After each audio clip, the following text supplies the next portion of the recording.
अध्यक्ष महोदय, आज सदन के सामने बहुत ही महत्वपूर्ण मुद्दा है।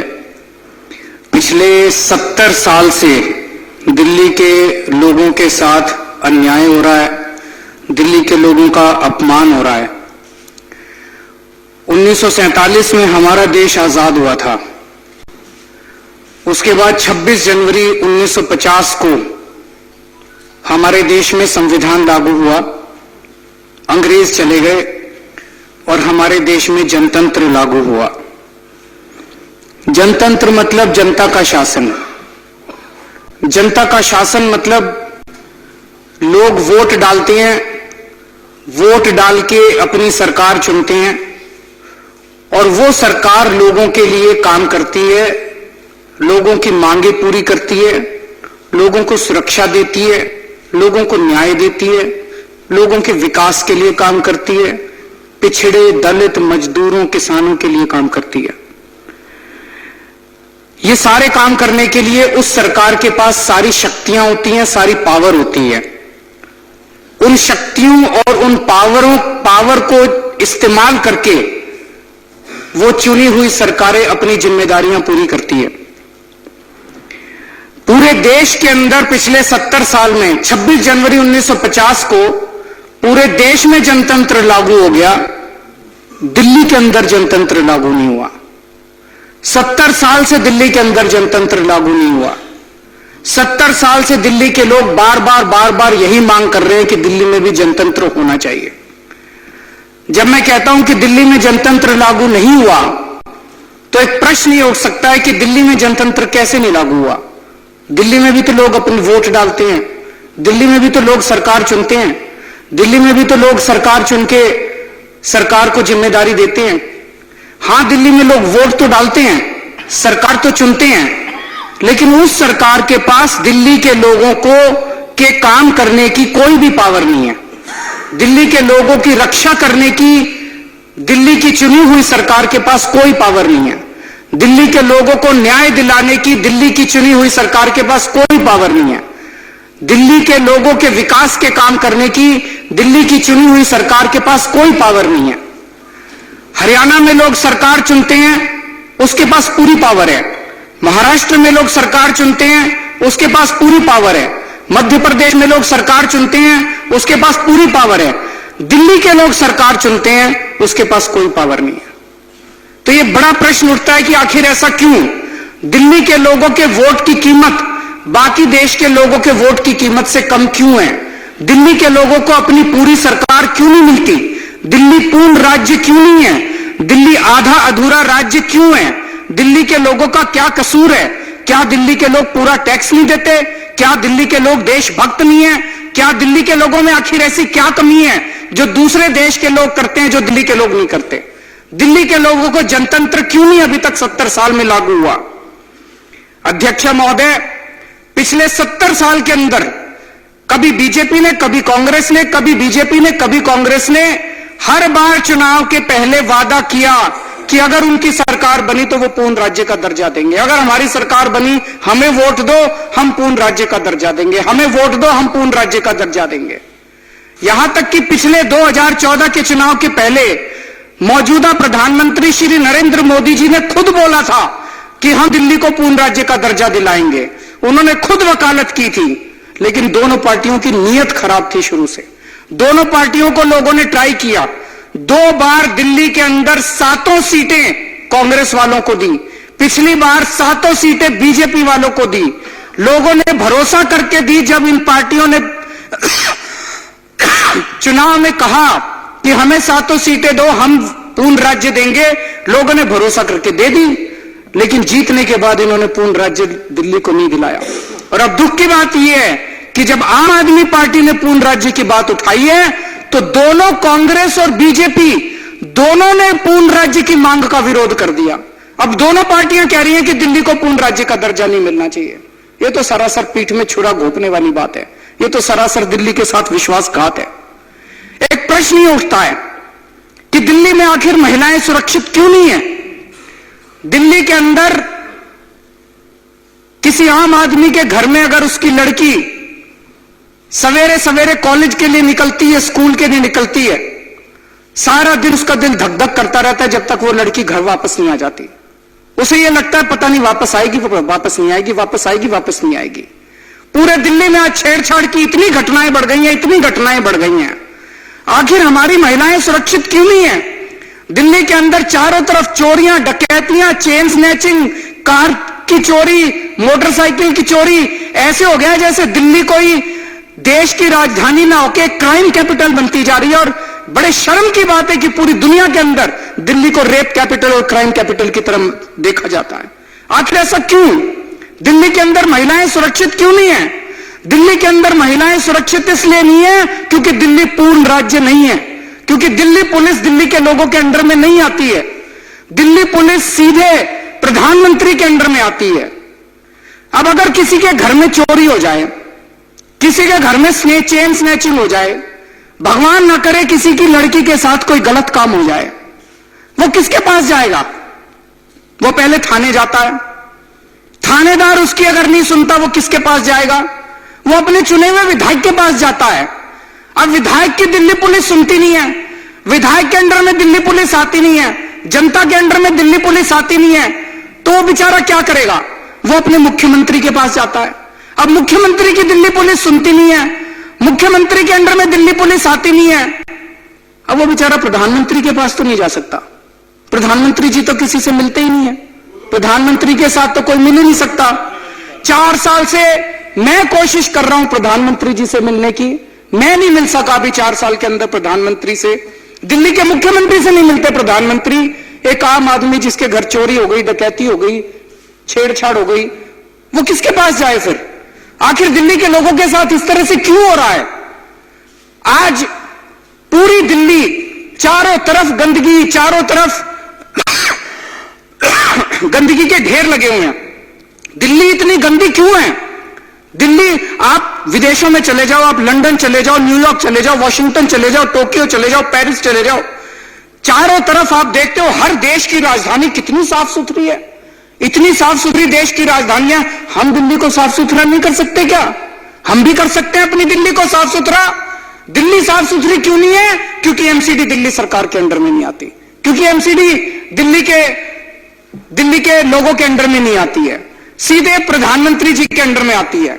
मैं प्रधानमंत्री जी को कहना चाहता हूं, आप पाकिस्तान संभाल लो, पाकिस्तान से आपसे संभलता नहीं है। ये दिल्ली पुलिस, एमसीडी, ये दिल्ली के लोगों को दे दो, दिल्ली के लोग अच्छी संभाल लेंगे, दिल्ली के लोग अपना काम खुद कर लेंगे। आज दिल्ली में लोग कच्ची कॉलोनियों में घर लेने के लिए क्यों मजबूर हैं?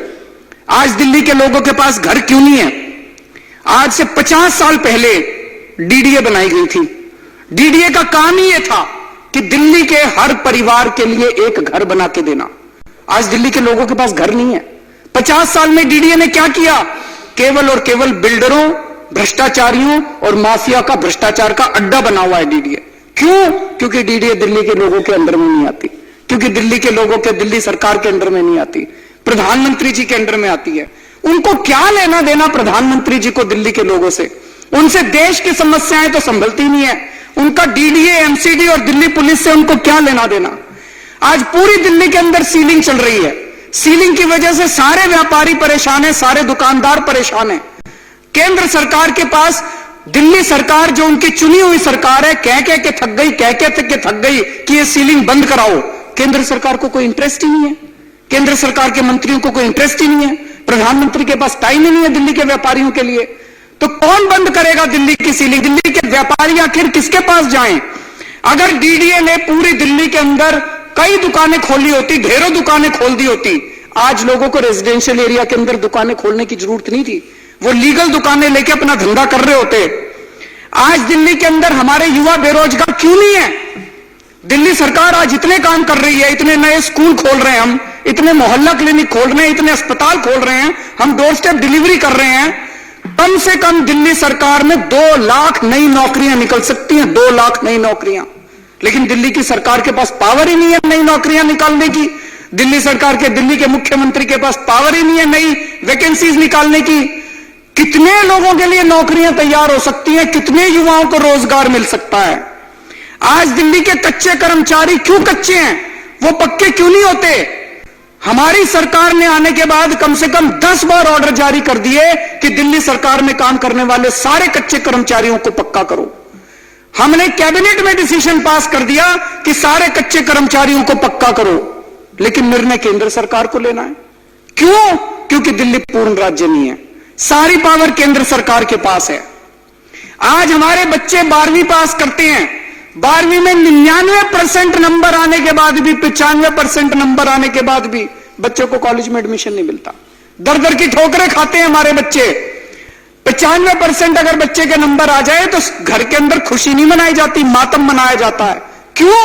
इस मनीष सिसोदिया ने 4 बार लिख लिया केंद्र सरकार को, हम नई यूनिवर्सिटी खोलना चाहते हैं दिल्ली के अंदर, हम नए कॉलेज बनाना चाहते हैं दिल्ली के अंदर। हमको कॉलेज नहीं बनाने दे रहे, हमको यूनिवर्सिटी नहीं खोलने दे रहे।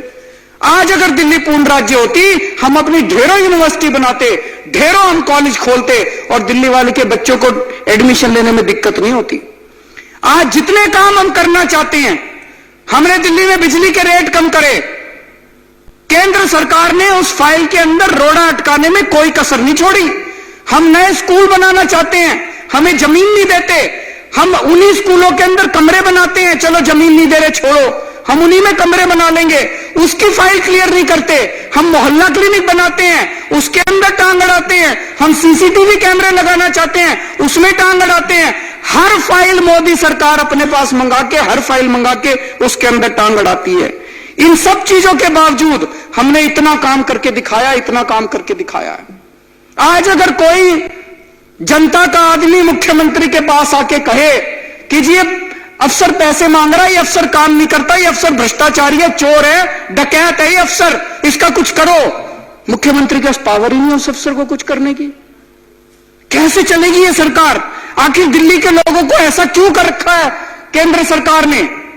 अब एक ही चारा रह गया, आंदोलन करना पड़ेगा हम लोगों को, सबको, पूरी दिल्ली के लोगों को मिलके अब पूर्ण राज्य का दर्जे के लिए लड़ाई लड़नी पड़ेगी। अगर दिल्ली पूर्ण राज्य बनेगी तभी लोग, महिलाओं को सुरक्षा मिलेगी। अगर दिल्ली पूर्ण राज्य में बनेगी तो कानून व्यवस्था ठीक होगी दिल्ली की। अगर दिल्ली पूर्ण राज्य बनेगी, पूरी दिल्ली के अंदर साफ सफाई होगी। ऐसा बना देंगे दिल्ली को, ऐसा चमका देंगे दिल्ली को, लंदन और सिंगापुर और पेरिस दिल्ली से पीछे छूट जाएंगे। दिल्ली को ऐसा शानदार बनाएंगे, गर्व होगा लोगों को दिल्ली के ऊपर। अगर दिल्ली पूर्ण राज्य बनेगी, हर दिल्ली के परिवार को हम एक पक्का घर बना के देंगे, उनका अपना घर बना के देंगे। और यह मैं हवा में बात नहीं कर रहा। जब हम दिल्ली के चुनाव लड़ा करते थे, गली गली में जाके मैं कहा करता था कि अगर हमारी सरकार बन गई, हम दिल्ली में बिजली के रेट आधे कर देंगे। ये बीजेपी और कांग्रेस वाले मेरा मजाक उड़ाया करते थे, कहते थे केजरीवाल झूठ बोल रहा है, बिजली के रेट आधे नहीं हो सकते। हमने करके दिखाए, सरकार बनने के 1 महीने के अंदर हमने करके दिखाए थे। अब अगर दिल्ली पूर्ण राज्य बन गई, यह मेरा वादा है, जिस दिन दिल्ली पूर्ण राज्य बनेगी, 10 साल के अंदर दिल्ली में रहने वाले हर वोटर फैमिली को हम एक घर देंगे, उनका अपना एक घर देंगे। दोस्तों, दिल्ली पूर्ण राज्य बनेगी, सारी कच्ची कॉलोनियों को पक्का करेंगे। दिल्ली पूर्ण राज्य बनेगी, ये सीलिंग बंद करेंगे, नए नए बाजार खोलेंगे, पूरी दिल्ली के अंदर नए नए बाजार खुलेंगे ताकि व्यापारियों को नए अपनी दुकानें चलाने के लिए जगह मिल सके, नया व्यापार शुरू हो सके। दिल्ली पूर्ण राज्य बनेगी, युवाओं को रोजगार मिलेगा, कम से कम 2 लाख सरकार में नई नौकरियां निकलेंगी और युवाओं को रोजगार मिलेगा। दिल्ली पूर्ण राज्य बनेगी, दिल्ली के सारे कच्चे कर्मचारियों को, ठेके पे काम करने वाले कर्मचारियों को पक्का करेगी दिल्ली सरकार। दिल्ली पूर्ण राज्य बनेगी। आज मैं यहां पे सदन में पूरी जिम्मेदारी के साथ कह रहा हूं, इतनी यूनिवर्सिटी खोलेंगे, इतनी कॉलेज खोलेंगे कि 12वीं के बाद 50% नंबर मिलने वाले बच्चे को भी कॉलेज के अंदर, अच्छे कॉलेज के अंदर एडमिशन मिलेगा। दोस्तों, दिल्ली पूर्ण राज्य बनेगी तो एक भी फाइल मोदी सरकार नहीं मंगा सकती। आज हरियाणा की फाइलें नहीं मंगा सकती मोदी सरकार, पंजाब की फाइलें नहीं मंगा सकती मोदी सरकार, महाराष्ट्र अगर कहे कि हमें स्कूल खोलने, मोदी सरकार फाइलें नहीं मंगा सकती। हमारी सारी फाइलें मोदी जी के पास जाती हैं, हमारी सारी फाइलें वहां पे अप्रूवल के लिए जाती हैं। दिल्ली पूर्ण राज्य बनेगी, जो काम करने में आज 3 साल लग रहे हैं, मैं आज कह रहा हूं 1 महीने के अंदर वो काम पूरे हो जाया करेंगे। खूब स्पीड के साथ दिल्ली का काम होगा। और दिल्ली पूर्ण राज्य बनेगी, जो अफसर काम नहीं करेगा और जो अफसर भ्रष्टाचार करेगा, सीधे पकड़ के उसको कॉलर से जेल की सलाखों के पीछे भेजेंगे। 49 दिन में हमने करके दिखाया था, 32 अफसर जेल भेजे थे, कहां अपने लग गई थी ये सारी की सारी अफसरशाही, ये दिल्ली पुलिस ठीक हो गए थे सारे के सारे। जिस दिन दिल्ली पूर्ण राज्य बनेगी इस अफसरशाही को भी ठीक करेंगे, ये अभी मनमानी कर रहे हैं। जिस दिन दिल्ली पूर्ण राज्य बनेगी ये सारे जनता की सेवा करेंगे, करके दिखाएंगे हम लोग। दोस्तों 70 साल से दिल्ली की जनता अन्याय बर्दाश्त कर रही है। 70 साल से जो भी केंद्र के में सरकार आती है वो केवल और केवल दिल्ली वालों का खून चूसने के अलावा उसने कुछ नहीं किया। दिल्ली के लोग 1.5 लाख करोड़ रुपए का इनकम टैक्स देते हैं, 1.5 लाख करोड़ रुपए का। बदले में उनको 300 करोड़ रुपए, 325 करोड़ रुपए देती है केंद्र सरकार। इतना जुर्म तो अंग्रेजों ने भी नहीं ढाया था। अंग्रेज भी यहां पे टैक्स वसूल के सारा लंदन ले जाया करते थे, लेकिन जिस तरह से केंद्र सरकार ने दिल्ली वालों का खून चूसा है उस तरह से तो अंग्रेजों ने भी खून नहीं चूसा था। दोस्तों हर सरकार ने दिल्ली वालों को शोषण किया, दिल्ली वालों का शोषण किया, इसको बंद करना है। ये अब दोस्तों बंद होगा। दिल्ली के लोगों ने हम लोगों को बहुत कुछ दिया है, हमारी कोई औकात नहीं थी। यहां पे जितने लोग बैठे हैं 2-4 को छोड़ दो तो आज तक हम कोई एक चुनाव तक नहीं लड़े थे। जिंदगी में कभी सोचा नहीं था। हम लोग गली में घूमा करते थे, एक छोटी सी एनजीओ चलाया करते थे, कोई बिसात नहीं थी हम लोगों की, कोई औकात नहीं थी हम लोगों की। दिल्ली के लोगों ने इतनी बड़ी जिम्मेदारी दे दी, 67 एमएलए जिता दिए, मुख्यमंत्री बना दिया, मंत्री बना दिया, विधायक बना दिया। दिल्ली के लोगों के इस एहसान के बदले आज अगर हमारी जान भी चली जाए तो जान हाजिर है दिल्ली के लोगों के लिए। 7 जन्म के अंदर भी 7 जिंदगी देके भी हम दिल्ली वालों का एहसान नहीं चुका सकते। दोस्तों तो 1 मार्च से आंदोलन चालू होगा दिल्ली के अंदर। 1 मार्च से दिल्ली को पूर्ण राज्य बनाने का आंदोलन चालू होगा और यह आंदोलन तब तक खत्म नहीं होगा जब तक दिल्ली को पूर्ण राज्य नहीं मिल जाता। दिल्ली के लोगों को संगठित करने के लिए और दिल्ली का इस आंदोलन की शुरुआत करने के लिए अध्यक्ष महोदय मैं 1 मार्च से अनिश्चितकालीन समय के लिए उपवास के ऊपर बैठ रहा हूं। मेरा मकसद केवल और केवल दिल्ली के लोगों को संगठित करना है।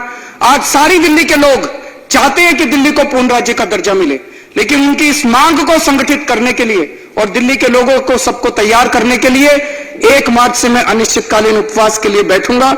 जैसा मैंने कहा कि अगर इस आंदोलन में हम लोगों की मौत भी हो जाए तो मंजूर है, हम खुशी खुशी मौत को गले लगा लेंगे, लेकिन अब आर या पार की लड़ाई है, दिल्ली को पूर्ण राज्य मिलके ही रहेगा। बहुत बहुत शुक्रिया।